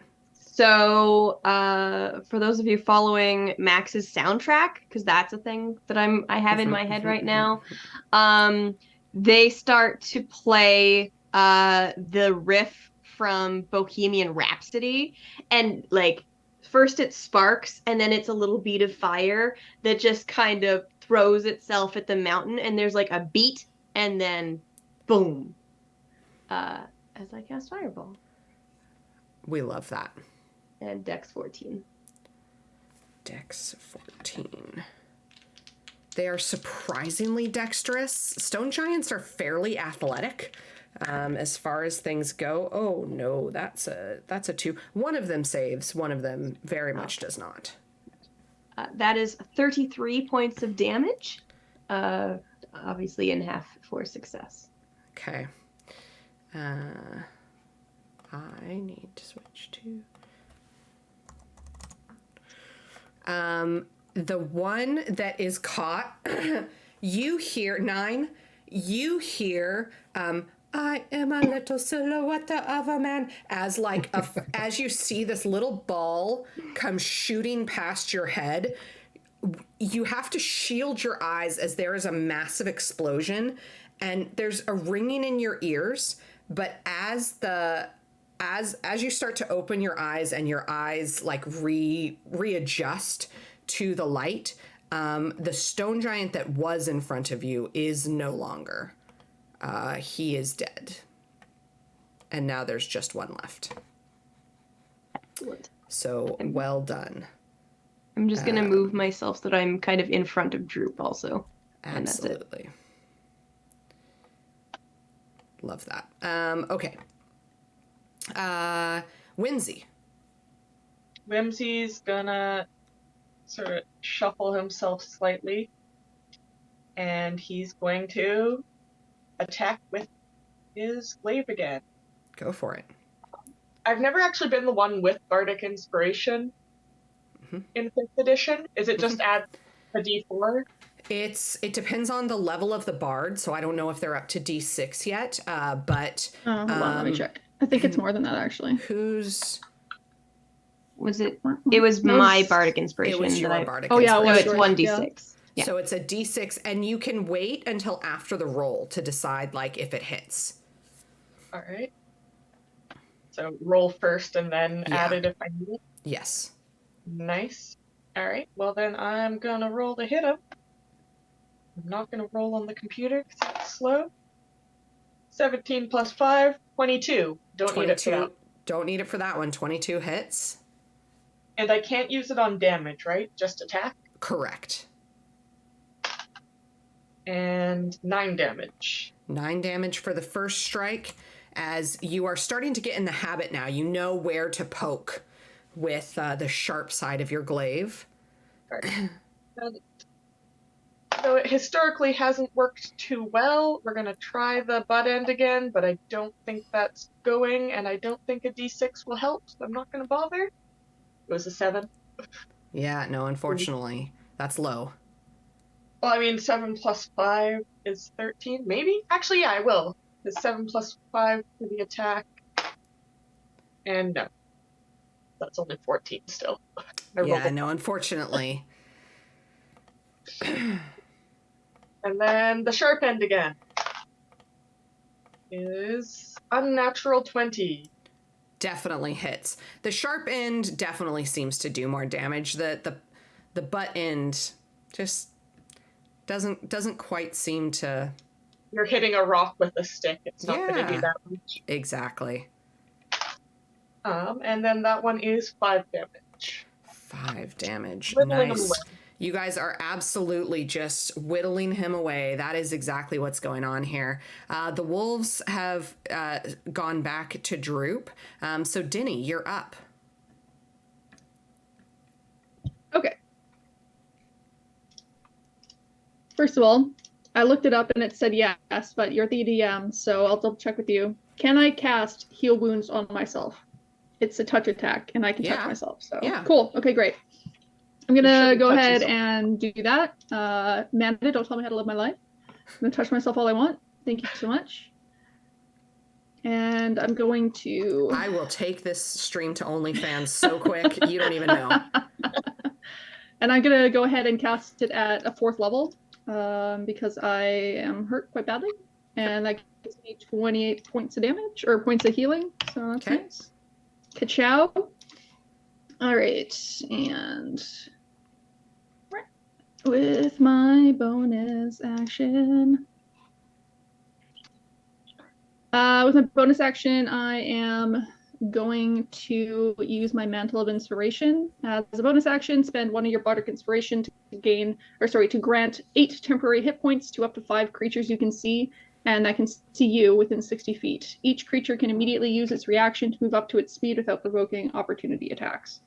So I'm just gonna throw that out to the world, so everybody can have 8 temporary hit points. Whatever, Amanda, you can decide whatever you want to do with the wolves, because there's no, maybe the wolves don't get it. How many people are there? Abigail, get out of here. So up to 5 people? Yeah. So that would be Whimsy, Graja, yourself, right? Nope. I'm just gonna walk away. Whimsy, Graja, Denny, Droop, and Max would be 5. Okay. None of the wolves. So you guys can get 8 temporary hit points just if you need them, and you can also move if you would like to without provoking opportunity attacks. And I'm also just gonna go ahead and use my movement to head out. Just gonna sneak away a little bit. And he will take an opportunity attack. I think you moved Wisdom Whimsy. saving throw. He has to make a wisdom save because she has sanctuary. That is a help you 17, Sean. Boo. Yeah, he saves. Okay. He's pretty. Yeah, I don't know. They're big and tough and wise. Yeah, so he's gonna make an attack against you. Oh no, that's low. I don't think that hits. A 13? No. 13. As you're kind of backing away, he swings over you, shaking his head, trying to get past the sanctuary that has been placed upon you. All right. And Denny, you said you're going to back up to over by where Whimsy is? All right. Yeah. Droop is going to run forward, seeing Graja hurt, and just not being able to contain himself if he can get to her. Which can he? Yeah, he can. He's going to run. He's going to use his reaction from you that you granted from Mantle of Inspiration to run up to Graja. And he is going to cast her and touch Cure Wounds for 8 hit points. And she looks down at him and just growls, not in like a angry at him way. Well, kind of, but in like a, what are you doing? Go back. But also thank you. And then he's going to use his movement to rush back. So thank goodness for that Mantle of Inspiration. Otherwise he would have been in hitting range, and he is just a baby. He only has 17 hit points. So we don't want to see him hurt. And it is now the stone giant's turn. There's only one of him left. He is going to move up a bit and take a stab at... He's going to take 2 swings at Graja. That was a natural one. And a 15 will hit. As he brings his club down, he swings it onto the dead body of his friend. Well, to the unconscious body of his friend, who now definitely is dead. That's what a natural one gets you.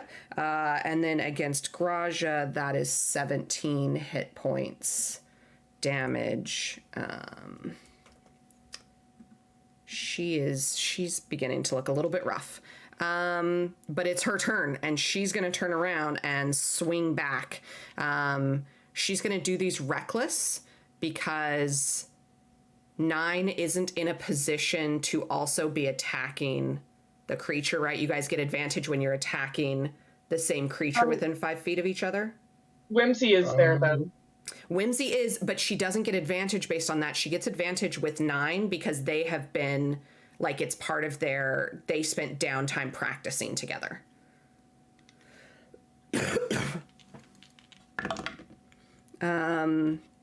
Okay, strike 1 will hit. Strike 2 will not, but just barely. And strike 3 will hit. With her great axe. 17, and she rolled max damage and then 1 minus max damage. She is an angry mama.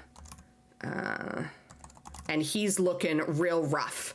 He's starting to pant and not look good. Failed death save. He is dead. 9, you're up.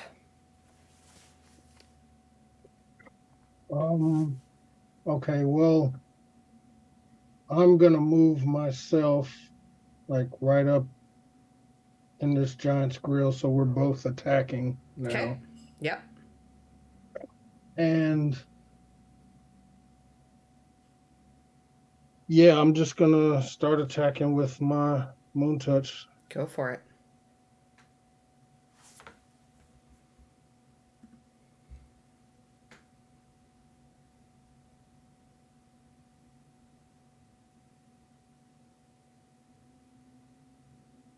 So 19 to hit.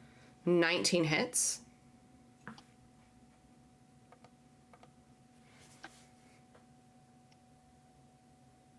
That's going to be 8 damage.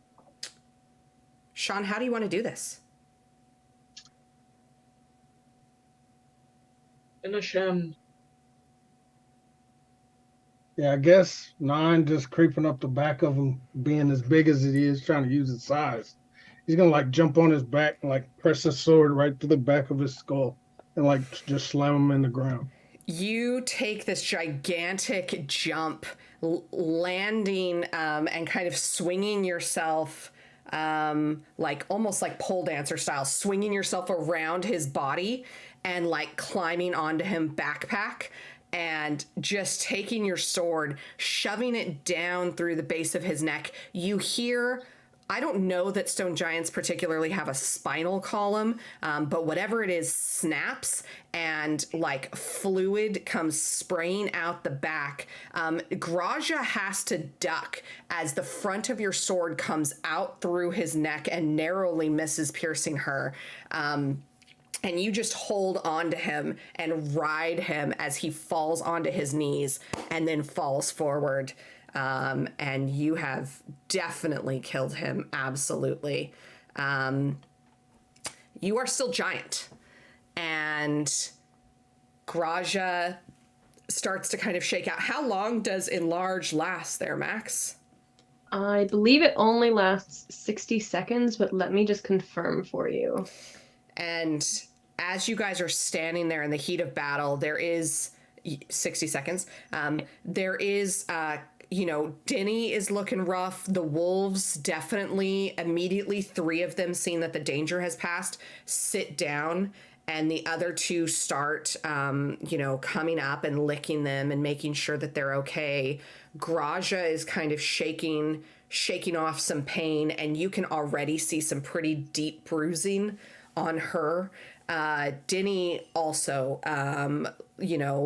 has just tons of stone bits and dust, like Denny was in a construction zone, all over his clothing. The danger seems to have passed in this moment, but I'm curious, what are you guys going to do in the immediate aftermath of this? Right. I am going to scurry my little way over to the Wolvie boys, and I'm going to dump the healing potion that I just bought into a little doggy bowl for them. They can just lap away at that. And that's what? 2d4 plus 2 hit points. Who's looking the worst? That was my question. 4, 6. Of the wolves. So it's 8 hit points spread amongst the wolves. And yeah, whoever looks the worst, I will heal. I have more slots I can expend. So my question is, are you guys planning on using magic to do some healing up, or are you guys going to stop and do a short rest, or are you guys going to try and camp for the evening? What's like, it's kind of mid-afternoon. It's about 3. Yeah. You guys had planned on doing like another 4 or 5 hours of trek towards the cave tonight. I'm okay at my level of hit points. What's Graja looking like? Graja shakes off as you come up to Graja. Graja looks down at you, a softening of her eyes as the frenzied rage leaves her. She looks tired. She does get a level of exhaustion, but she shakes you off as you go to place your hand on her, and she says, no, I'm fine. I'll be okay. And she looks back towards Droop and just kind of turns and goes to, check him over and make sure that he's okay. And she seems okay. Well, it's just been brought to my attention that 3 o'clock is brunch time. So I say we have a quick little rest, just like a little short rest, have some mimosas, fix our outfits, de-dust. I don't want to be breathing this in, and I'll get in my lungs. And then we should hit the road again. It's like a little short rest. Sure. I'd like to get some more in today. Absolutely. So Denny or Whimsy, did either of you seem injured at all? I know you both. Whimsy's fine. He stayed out of reach. That's the glory of a sword on a stick. Hell yeah. I'm a little hurt, but like I'm okay. So okay. In that case, Max will see if there's anything on the giants. I don't imagine so. Roll an investigation check. Okay. What is my? That's 18 plus 6, so 24. There is more to these giants than they appear. And as you're kind of very thoroughly searching, you find that one of the reasons that one of the Great Club, the one that hit Denny, did so much damage is it is filled with gold coins. There is probably 600 gold coins in here, and I don't know that any of you have a lot of experience with stone giants. Maybe 9 has fought some giant types in the past. Graja has a bit of experience, and Graja speaks giant. And hopefully Sarah will be with us next week. Otherwise, I'll tell you guys what they said next week. But for stone giants to carry this much gold, there's a reason that they would have done that. This is and to conceal it in such a way. There maybe is more to this story. Out of curiosity, Yeah. the dwarf that was the one stone giant's greatest fear, did Whimsy recognize that description at all from any of his readings? Make me a history check.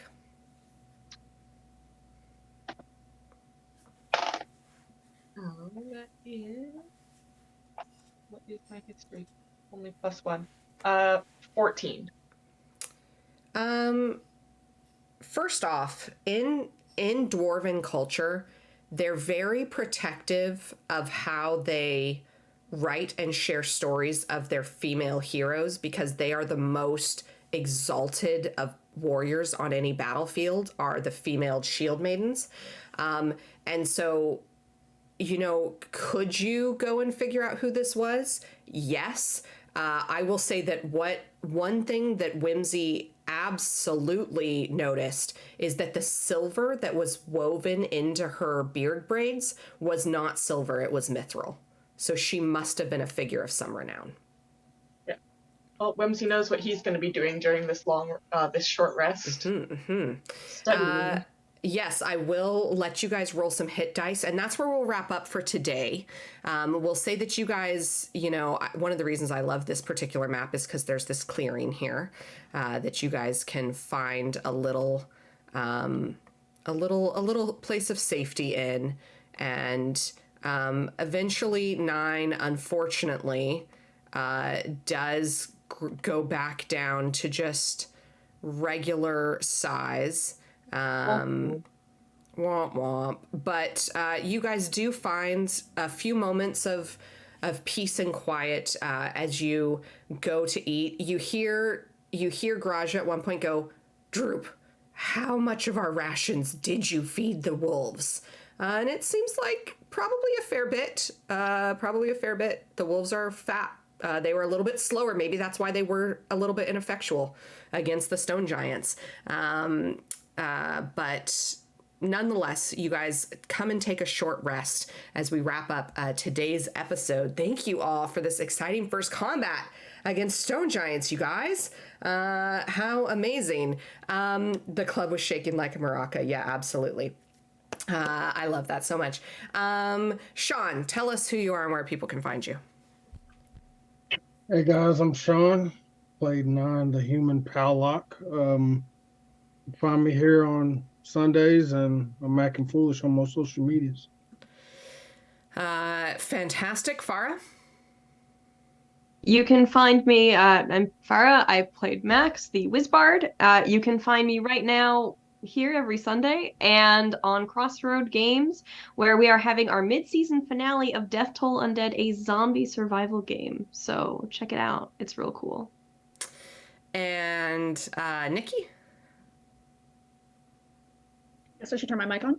Hey, everybody. I am Nikki. I was playing Denny the Bard. You can find me here on Sundays and on Saturdays until December 10th. You can find me over on the Girls Run These Worlds channel, playing a magical veterinarian who likes mushrooms a little bit too much in Monster Care Squad. That's at, oh God, what time is it? Saturdays at I'm trying to remember. Eastern? Yeah, 12 Eastern, so 9 a.m. Pacific. Yeah, 9 Pacific. There we go. That's the one. That's the one. Amanda. And sorry, Nikki, keep going. Oh no, I was just gonna say, sorry. You can also find me on Instagram and TikTok at I'm Poppyfield. In costume TikTok. Absolutely. Amanda. Hi, I'm Amanda. I'm not really in any other games right now, so you can find me here Sundays at 2 p.m. Pacific. Otherwise, I'm on Instagram and TikTok as Balder Dashing, where I do many, some would say too many TikToks as various D&D characters of mine from years past. not too many at all. And not enough, actually, is what I would say. Go and follow Amanda. We are missing our producer and barbarian, Graja. She is Sarah at MC Diabetes. She's a creative partner at Marla Games, and she is the fledgling Tremere Prince of Vancouver here on Vancouver by Night on Saturdays. And you can find her at MC Diabetes. And I have been your DM, Sarah. You can find me at SMoreAD. And this is the only game. This is the only thing that I'm doing right now. So come back and join us again next Sunday. I want to give a huge shout out to Vancouver by Night again for hosting us and letting us play here on their channel. Also, please go and subscribe to the YouTube. You can find last week's premiere episode, and this week's episode will be up in a couple of days. You can subscribe to our Patreon. It's just $1 right now. You can subscribe to our Patreon at Vancouver by Night and get some extra content. And our big sponsor is Adventure Dice. Adventure Dice is your Canadian source for dice, role-playing game accessories, and other tabletop gaming goodies. Many of the items on their site are handcrafted in beautiful British Columbia, where, of course, Vancouver by Night is sourced out of. So go and support them. I think that they just opened a store, is what I saw on Facebook, in Kelowna. I think. I could be wrong, but I'm pretty sure that's what it is. We're going to set out a raid. We're going to be raiding, I think, Time Lord's wife. So stick around for that. Remember to click their channel. And everybody have a wonderful week. We will see you back next week. Bye, everybody. Bye.